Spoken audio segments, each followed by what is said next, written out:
Hey girly pops, welcome and welcome back to my YouTube channel. How do you deal with friend drama? How do you find the right friend group? How to keep organized and get good grades? How to take good notes and study well? How do you get a boyfriend?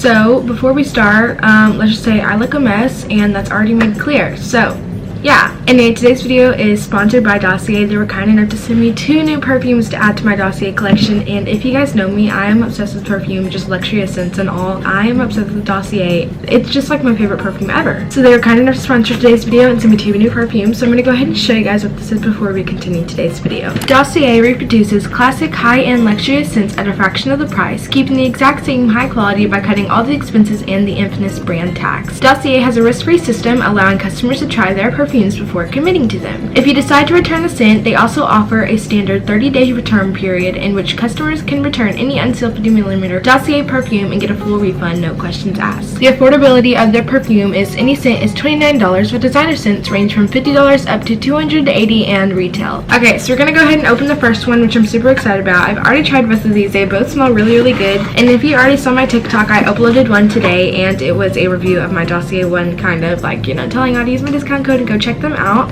And so if you don't already, follow my TikTok and follow all my social media so we can keep updated on there too. On here, the first one we got is this one. This one smells amazing. So the first one they got me was the Fougere, I hope that's how you say it, I'm not really sure, lavender. And this one is inspired by the Prada's Luna Rosa Carbon. The retail price is $73 and this one was $29. So I lost the card for this one, but this is the one that's inspired by Prada, and I hope I'm saying that right, but it's like a French thing and I don't know how to speak French, so yeah. Here's the next box. Super excited for this one. This is the one that's like my top favorite, but my mom called it, so she gets to have it. So hopefully I can get another one because this is the one I'm obsessed with, like, actually. So this next one is the Powdery Coconut. This one is inspired by the Tom Ford's Soleil Blanc.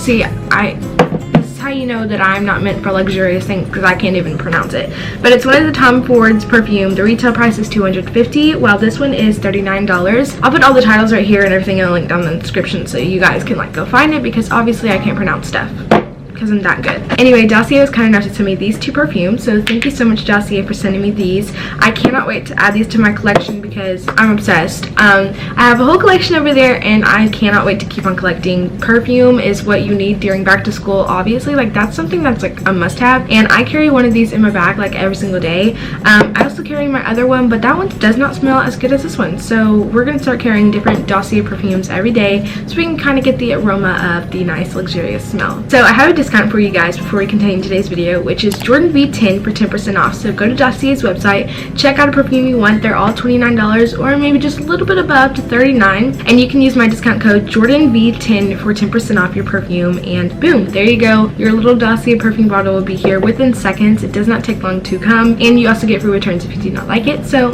yeah, I hope you guys enjoyed this little sponsorship portion, and I hope it convinces y'all to go get perfume, because perfume is much needed during back to school. Just remember that, because you don't want to, you know, not smell good at school, and just, you want that nice luxurious aroma where everyone starts asking you where you got that perfume, you know? Anyway, that's it for this portion. Thank you so much, Dossier, for sponsoring today's video. All links and the discount codes will be linked down in the description. I love you guys so much, and now into the video where I looked disgusting like I do right now. Okay, love you. Yay!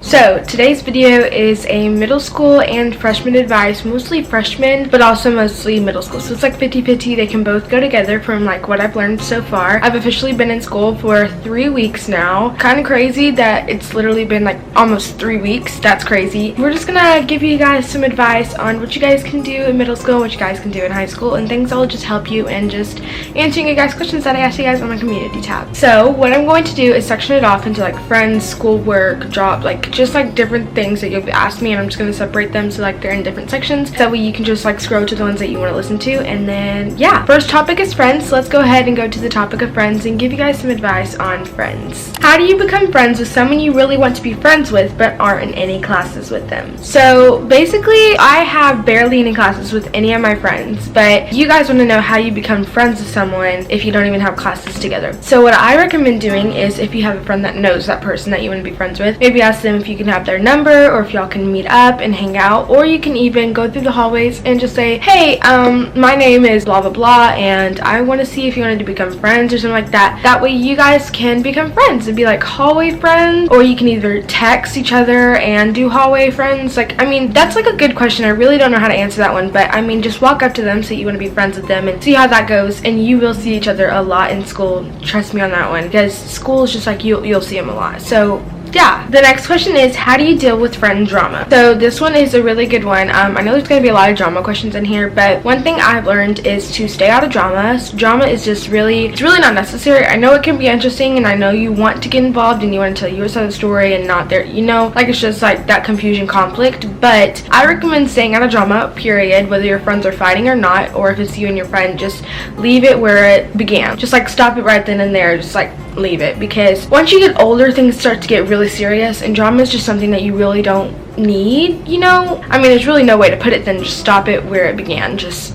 stop it right then and there. Also, I sound a little bit stuffy and a little bit of a mess because I just woke up from a nap, so yeah. Next question is, how do you turn from friends to best friends? So this one, honestly, it just like depends on your process, and again, you just gotta like talk to them a lot. You need to have much interaction with them and not have like any drama aside. With all that, you just need to become close, and you will like feel the signal when you become close. You'll like see everything like coming together, and now you can start opening up to them. Be careful when you open up though. It's like it's a bad habit that I've learned. You can't really trust a lot of people, so we'll talk about that in the next topic. But basically, you want to just trust the process and go through how it goes, and just start opening up closer and just like a little bit at a time, and then you'll become best friends and always have each other by your side. And even if you don't, you're still friends. You're just not best friends, but hang out with them a lot, talk to them a lot, and you'll become closer. Next question is, what do you do when you find out your friends are hanging out when they told you they couldn't? Honestly, I would leave it at then. I would drop them and just leave. And if they told you that you couldn't hang out but they're over there hanging out together, that's just being a fake toxic friend, and I just don't recommend hanging out with those people again. You can easily say, hey, I'm sorry, but I really don't want to be friends anymore. Hey, I'm sorry, but that really like stabbed me in the back and I don't want to deal with this, or I have more important stuff going on that I don't need fake friends. I mean, you say it just simple and clear. You don't need to explain a whole paragraph. I've learned that lesson too. You just need to do one simple sentence and just be like, hey, I'm done, and just drop them. I mean, it's really not worth someone that wants to lie to you and be fake to you, so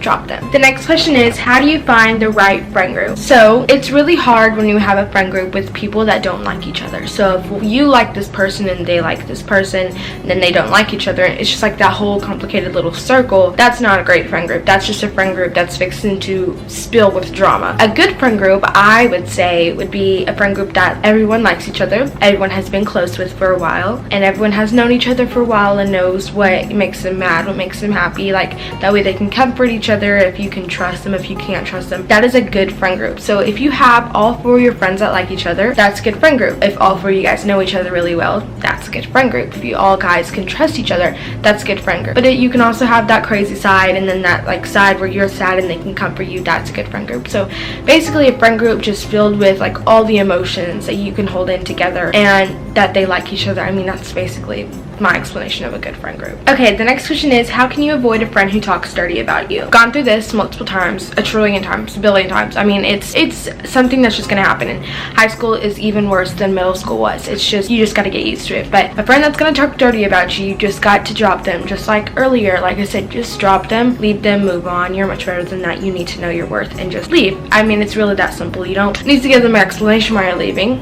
Learn that. Again, just do a sentence or just say it to their face. We can't be friends or something, and just leave it like that. If they keep on talking smack about you, then they like you so much that your name is always in their mouth. So I just suggest that you just drop them. Okay, next topic, boys, boyfriends, and boyfriends. Like boyfriends, like that are your boys that are friends, and boyfriends, like relationship wise. Okay, the first one is, how do you deal with breakups? Honestly, I really don't know how to explain this one like fully and like seriously, because the breakup I had wasn't even like, it was funny. I find it funny now because it's just a waste of my time, but I can tell you from past experiences with my friends and just seeing it happen and just seeing everything that revolves around me, how to deal with it. One thing is, you need to know your worth. So if you broke up because he has to focus on something, he really doesn't have to focus on anything. There's really nothing to focus on. Second one, if you broke up because you got bored of each other, you didn't like each other anymore, you really just need to know your worth. In the beginning, beginning, you need to know your worth before you go through a whole days, years, months worth of your time, because in the end you need to be happy and you need to know your worth. That way you can go where you want to go, but also have that, you know, relationship that you want. But you really can't just go into a relationship not knowing your worth and then coming out of one expecting that. Like, what'd you do? What did I do wrong?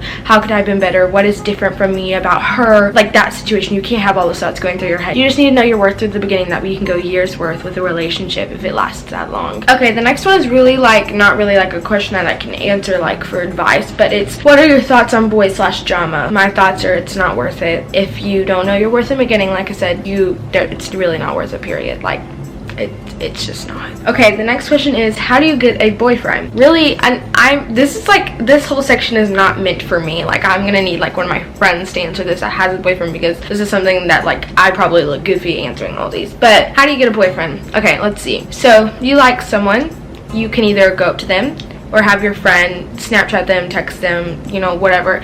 Figure out whole situation. If they like you back, you like them, then boom, magic. Y'all start talking. A few months later, you get closer. Another month later, he asks you to date, and then y'all date. Know your worth. Like I said, this whole section is literally about knowing your worth. But if you want to get a boyfriend, I feel like you just need to have communication and just like, you know, really show your worth to them. They show their worth to you, and as long as they're in and you're in at the same time, and it's not just a one-sided thing, you can get a boyfriend. It's really not that hard. So if you just communicate, and I know you might get nervous because that's definitely me, but if you just communicate and just go with it and don't be shy, then I really think that everything's gonna be okay. Okay, the next section, thank you Jesus that we are out of the boy section. That was not meant for me. But the next section is advice on school and studying balancing situations. How do you balance YouTube with your life and with all the breakdowns and stress that I have? So it's a lot, and my anxiety takes over everything, and I just let it take over things, which shouldn't really happen, but I have it, like, it happens anyway. But how I balance it is I focus on the days that school goes, because in order for me to be in musical theater and to be in basketball and athletics and just everything I want to be in on my electives, you need to pick your school first. So first step is just putting school like at the very top, and understand that you like doing like your job, YouTube, and like everything, because that's literally me. I just want my life to revolve around YouTube and TikTok and my business, because that's my job. But you focus on school first if you're not even out of it yet, which will lead you down to your electives that you can do. That way you can focus on your electives, you know, study for auditions, practice hard in basketball, just do all that stuff. Then comes YouTube, and then comes your like all of the stuff that you want to do, like YouTube, business, period. You basically have to put school first, and once you get school over with, you have all that free time that you can use on YouTube and like the job that you want to become and what you want to do. So if I finish school on Monday and have Tuesday free, I can spend Tuesday on filming a video. If I have school Wednesday, I can use Thursday to edit the video, and then I can upload it that night or the morning before. That way like everything just like balances out, so you have an even like amount of days. So like us, we have an A and a B day. So on A days I don't have much work, but I also do. B days are the days I really don't have work at all, but A days are kind of like a little bit of work. So B days are the time that I use my time wisely, and I can like balance out what I want to do that day. So it just like consists of a lot of like, you have to like figure out what you want to do first. Do you want to do school first? Do you want to do your job first? I recommend your school first. That way you have all the time that you can do your job, because it's really not that hard. You just need to focus on school first and then balance it with what you want to do. What do people think of your YouTube videos at school? Do they act different around you? So my close friends don't act different around me, because I'm with them like all the time, and they just like, oh my gosh, jordynvlogs, and you know, whatever, and we just make funny jokes, and we're just a friend group. But other people, it's really hard for them to come up to me and just be like, hey, I watch your YouTube videos all the time on my computer, and it's kind of awkward for me. It's just like, oh, that's so cool, you know, and like it's crazy, because it's like, you didn't really think that they would watch it like that, but like since it's like gone around school and everyone knows, it's like they come up to you every single day and tell you that. And I love how people tell me that, but I just gotta think of the like response I want to say, because I always like, oh, that's so cool, or I'm like, oh, fun, you know, because it's like kind of awkward in that situation. And some people that know me but we're not like friends, it's kind of awkward, because they'll be like, Jordan, I watch your YouTube videos all the time, and I'm like, oh, that's fun, you know. I just have that like panic attack because I don't know what to say, and it's kind of awkward, and I want to be like how I am on camera and in person, because I'm really the same people, but a lot not talkative, you know, if that makes sense. So it's kind of awkward, but I also love it when people tell me what they do, because I love when people like say that they enjoy my videos. I don't know if they're lying half the time and just making fun of me, but I kind of like it. They do act different. It's just it's a mid situation. Okay, the next question is how to keep organized and get good grades. So I take a class which is AVID, which is a college course class for the 4 years that I'm in high school, and it's basically a class that provides us with a binder. I have it down here. It's basically a huge binder, and it gets fuller and fuller, but this is only 2.5-3 weeks worth of work, but you have this organized binder, and it has like all the divider tabs with all your classes. And basically this class helps you stay organized, and so it teaches you that you need to write in your planner every single day. It teaches you that you need to keep the paperwork that you get from that class in that folder and not just somewhere randomly so you lose it. And I just think that if you get a binder, a planner, something just simple where you can write down what you do today, your to-do list, then you can just really keep you organized in school. It's really not that hard to not be organized, but if you're one of those like lazy people, it's probably going to be hard. But if you're like, you know, one of those productive people that want to be organized or have that vision of becoming organized, I think that you should get a planner or a to-do list or even a binder and just keep everything organized and put it where it goes. Last question for this topic is how to take good notes and study well. So I am a note taker. I literally get stressed when the teacher like moves on to the next PowerPoint when I'm still writing that whole thing. So a thing I've learned in AVID class is that you really don't need to take all the notes that are on that PowerPoint. You just need to minimize it to the stuff that is most important. Take all the most important topics off of that and then write that down. You really don't need to write the whole PowerPoint. I mean, it's really good for you. I mean, if you think you have time, go ahead and do it. Feel free. But I feel like minimizing it has become much easier for me, and highlighting it, make sure you get some highlighters, colored pencils, pens, whatever you want to decorate with it, and that way you can just stay organized and make it look pretty at the same time. But highlighting and minimizing how much is on what they teach you and just focusing on your teacher really helps you study well. Like, it's really easy. Keeping all your paperwork, it's really easy. I've learned to keep my paperwork, that way I can just go back to it and all the answers are literally on there. Okay, so I basically covered every single topic: organization, stress, anxiety, friends, boyfriends, classes, etc. I basically just evened those out. If you have any more questions, comment them down below and I will answer them in the comment section down below. But I hope I answered what you guys commented on my community post clearly, like as you wanted. If I didn't, comment down below some questions, I'll answer them, or ask them again and I'll answer them clearly. I just want to be able to fit all this into one video, so it doesn't have to be like two-parted. But this is for middle school and freshmen, mostly freshmen from what I've learned so far. But middle school is really simple, it's really easy, much easier than freshmen so far that I've seen and learned and done. But basically, if you have any other questions, comment them down below and I will answer them. I hope you guys enjoyed today's video. Thank you guys so much for 17,000 on YouTube. I just can't explain how grateful I am. I celebrated 17,000 today by myself because I've almost gone, by making TikToks and organization and answering all these sponsorships and getting together a little bit of fun stuff that's happening. So I'm super excited. Thank you so much, Dossier, for sponsoring today's video. Link will be down in the description, so a discount code. And yeah, follow all my social medias right here. I love you guys so much. Make sure to like, subscribe, and turn on your post notifications. And I hope you guys have an amazing day. Mwah. Bye. My voice sounds so weird today. It's kind of awkward. How to deal with I can't do this. Boyfriends?